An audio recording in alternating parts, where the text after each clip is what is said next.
आज ना मैं बहुत नर्वस हूँ क्योंकि मैं एक नई जॉब के लिए इंटरव्यू पे जा रही हूँ। क्या बात कर रहे हैं? आपकी भी कुछ ऐसी हालत है? आप भी जॉब ढूंढ रहे हैं, इंटरव्यूज़ दे रहे हैं? Well, very good then.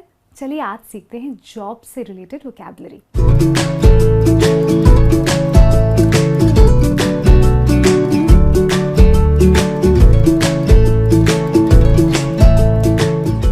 Hi and welcome to this video. मेरा नाम है रीमा और आज हम सीखेंगे जॉब से, नौकरी से रिलेटेड इंग्लिश वर्ड्स जो आप यूज़ कर सकते हैं जब आप अपने जॉब इंटरव्यू पे जाएं। तो सबसे पहले मेरे पास वर्ड्स की लिस्ट है। ये ऑब्वियसली वो कॉमन इंग्लिश वर्ड्स हैं जो जॉब से रिलेटेड हैं। तो वन बाय वन हम इन वर्ड्स को सीखेंगे, उनका मीनिंग देखेंगे, ये भी देखेंगे कि इनको आप इंग्लिश सेंटेंस में कैसे यूज़ कर सकते हैं। तो सबसे पहला वर्ड है रोल या प्रोफाइल। अब दोनों वर्ड्स जो हैं इनका जो मीनिंग है ऑलमोस्ट सेम है। इसका मतलब होता है कि आप जिस जॉब प्रोफाइल या जॉब रोल के लिए जा रहे हैं उसकी रिस्पॉन्सिबिलिटीज़ क्या है, उसका डेफिनेशन क्या है। तो अगर आप सीनियर मैनेजर के लिए इंटरव्यू कर रहे हैं तो सीनियर मैनेजर की क्या क्या रिस्पॉन्सिबिलिटीज़ होती हैं, उसकी क्या क्या डेफिनेशन होती है, ये आपको जानना बहुत ज़रूरी है, वरना आप ये रोल अच्छी तरह से निभा नहीं पाएंगे।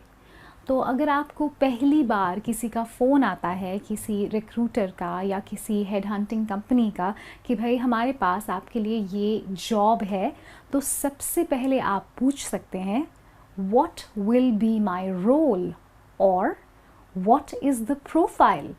मतलब आप अच्छी तरह से समझ लें कि क्या क्या रिस्पॉन्सिबिलिटीज़ होती हैं इस रोल की, और फिर क्या वो रोल आपको पसंद है कि आप क्या वो रिस्पॉन्सिबिलिटीज़ निभा पाएंगे, ये आपको फिर डिसाइड करना है।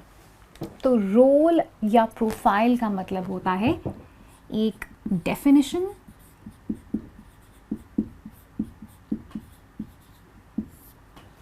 जो आपको जानना पड़ेगा आपके जॉब के बारे में, ताकि आप अच्छी तरह से अपने जॉब को निभा पाएँ। अगला वर्ड है, रादर अगले दो वर्ड्स हैं रिक्रूटर और इंटरव्यूअर। अब कभी कभी रिक्रूटर और इंटरव्यूअर सेम हो सकते हैं, कभी कभी अलग भी हो सकते हैं। रिक्रूटर वो होते हैं जो आपकी प्रोफाइल को या आपके बायोडेटा को ढूंढते हैं और फिर आपसे कांटेक्ट करते हैं एक पर्टिकुलर जॉब के लिए। और इंटरव्यूअर वो होते हैं जब आप इंटरव्यू के लिए जाते हैं तो जो आपके सामने बैठकर आपका इंटरव्यू लेते हैं या फिर आपके साथ सवाल जवाब करते हैं, वो होते हैं इंटरव्यूअर। अब अक्सर ऐसा भी होता है कि जो रिक्रूटर होते हैं जिन्होंने आपको ढूंढा है वही आपका इंटरव्यू करें, लेकिन कभी कभी ऐसा भी हो सकता है कि जिन्होंने आपको ढूंढा है वो रिक्रूटर हैं, वो बाहर की कंपनी से हैं और आपका इंटरव्यू किया जाएगा आप ही की कंपनी के किसी सीनियर इंसान के द्वारा। तो इंटरव्यूअर और रिक्रूटर अलग भी हो सकते हैं। अगर आपको इनको यूज़ करना है सेंटेंस में तो सबसे पहले चलिए देखते हैं रिक्रूटर।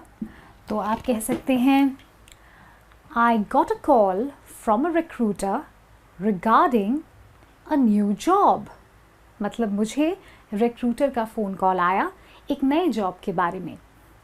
और अगर आपको इंटरव्यूअर यूज़ करना है in English, then you can say In my job interview, the interviewer asked me some tough questions.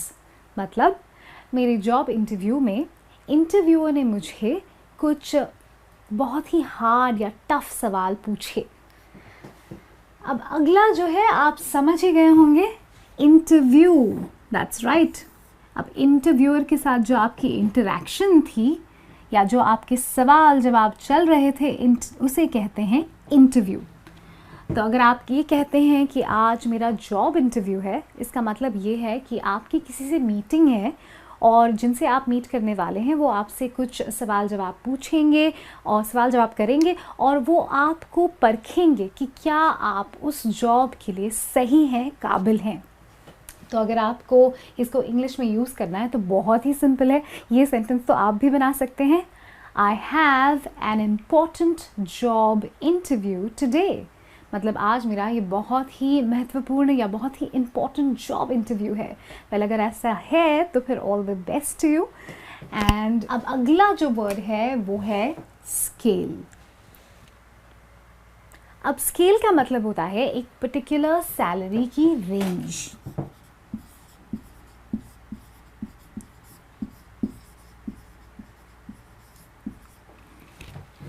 तो जब आपको रिक्रूटर का फ़ोन आता है तो आपको बताया जाता है कि स्केल जो है वो जॉब का, इसमें जो है वो इतने और इतने के बीच में है, मतलब ये आपकी सैलरी रेंज हो सकती है।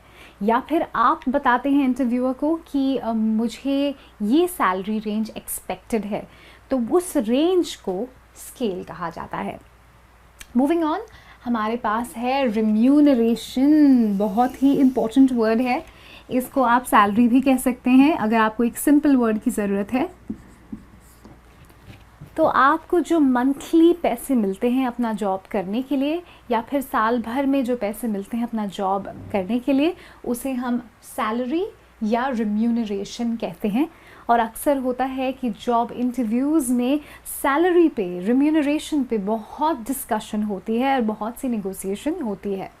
तो अगर आपको इस वर्ड को और इस वर्ड को एक सेंटेंस में यूज़ करना है तो आप कह सकते हैं The scale of remuneration that was offered to me for the new job or for the new profile was very good. या फिर The scale of remuneration offered to me for the new profile was below my expectations. अब ऐसा भी हो सकता है कभी आपको आपके एक्सपेक्टेशन से ज़्यादा मिल जाए या कभी आपको कम मिल जाए।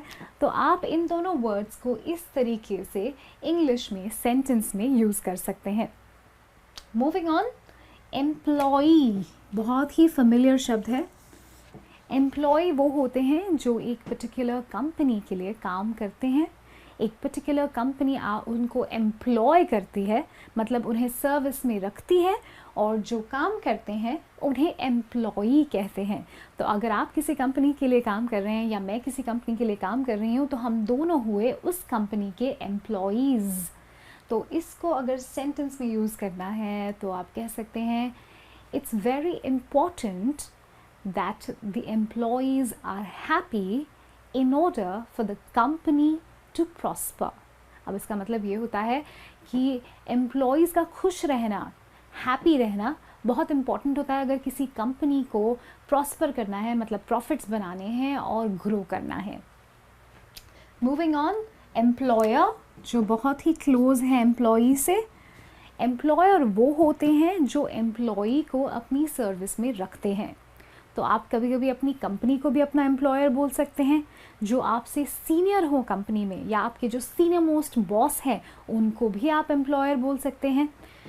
तो एम्प्लॉयर होते हैं बॉस या फिर वो ऑर्गेनाइजेशन जिसके लिए आप काम कर रहे हैं।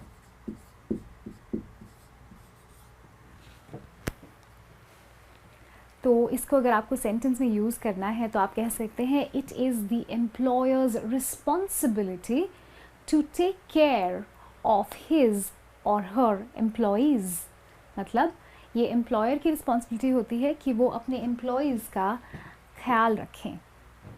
Moving on, colleague. अब ये वर्ड जो है वो है बहुत ही फ्रेंडली वर्ड, क्योंकि वर्क प्लेस में आपके दोस्त कौन होते हैं, आप किनके साथ काम करते हैं, वो होते हैं बाकी लोग जो आपके अलावा बाकी एम्प्लॉयज़ हैं। आप एक एम्प्लॉई हैं और बाकी भी एम्प्लॉयज़ हैं, तो वो जो बाकी एम्प्लॉयज़ होती हैं जिनके साथ आप काम करते हैं हर रोज़, वो बन जाते हैं आपके कॉलीग्स, मतलब कोवर्कर्स।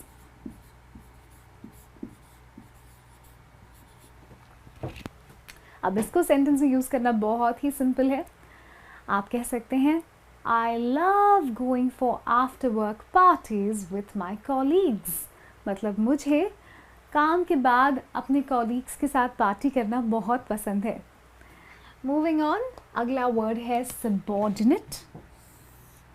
अब अक्सर ऐसा होता है कंपनीज़ में कि सारे एम्प्लॉयज़ एक लेवल पे नहीं होते हैं। कुछ लेवल्स सीनियर होती हैं, कुछ जूनियर होती हैं।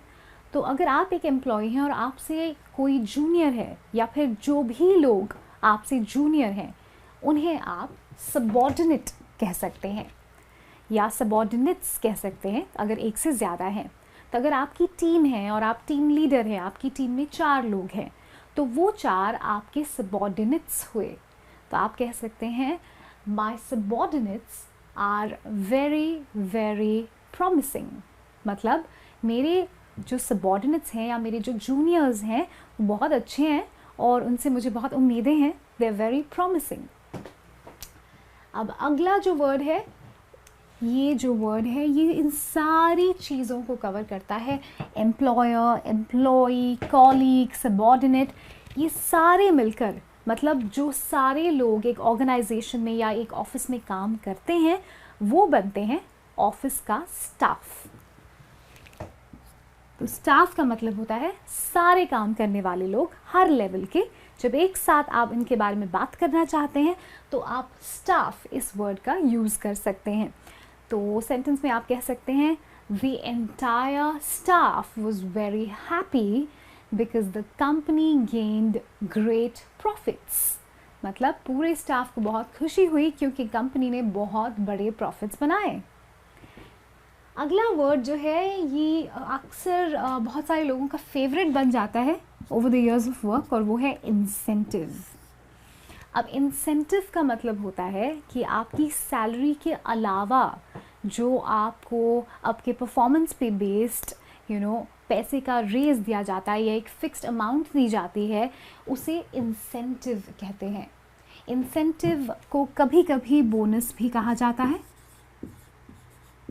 लेकिन मोस्टली इंसेंटिव जो होता है वो आपके परफॉर्मेंस पे बेस्ड होता है। तो अगर आपको वर्क में कोई टारगेट दिया जाए और आप अपना टारगेट जो है वो अचीव कर लेते हैं या फिर उसके बियॉन्ड चले जाते हैं तो आपको मिलता है इंसेंटिव। मतलब आपकी सैलरी से अलग आपको एक रकम दी जाती है and that is your incentive. So मैं ये भी कह सकती हूँ सेंटेंस में, the sales team got great incentives because they maxed their target।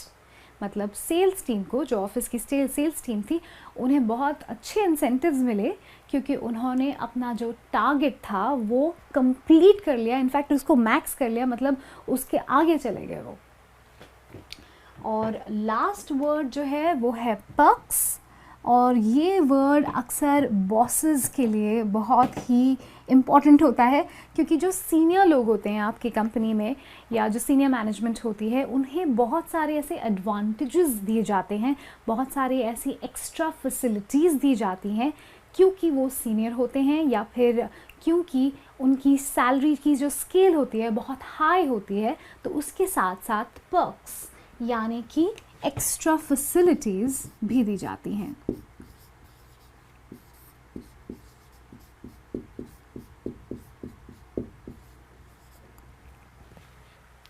तो फॉर एग्ज़ाम्पल अगर वो ट्रैवल कर रहे हैं तो वो बिज़नेस का क्लास में ट्रैवल कर सकते हैं क्योंकि वो उनका एक पर्क है, या फिर उनको एक पर्टिकुलर अपार्टमेंट दिया जाएगा क्योंकि वो उनका पर्क है, या फिर उनको एक कार दी जाएगी, एक बहुत ही एक्सपेंसिव हाई एंड कार, क्योंकि वो उनका पर्क है। तो ये अलग अलग पर्क्स होते हैं जो सीनियर मैनेजमेंट को मिलते हैं एक कंपनी में, तभी तो सब जाके बनना चाहते हैं सीनियर मैनेजमेंट। तो अगर आपको इसको यूज़ करना है इंग्लिश में तो आप कहेंगे there are great perks if you become the CEO of a company। मतलब आपको CEO बनने पर बहुत अच्छे पर्क्स मतलब एक्स्ट्रा फैसिलिटीज़ दी जाती हैं। सो वेल, ये थी मेरी list of words related to jobs. I hope कि अगली बार जब आप जॉब इंटरव्यू ले रहे हैं या दे रहे हैं आपको इन वर्ड्स का उपयोग होगा। तब तक के लिए आप इसको प्रैक्टिस ज़रूर कीजिएगा। मैं लौटूंगी बहुत सारे और वीडियोस के साथ, तब तक के लिए Rima is gonna say bye and take care. And of course अगर आपको ये वीडियो पसंद आया हो तो please subscribe to our channel.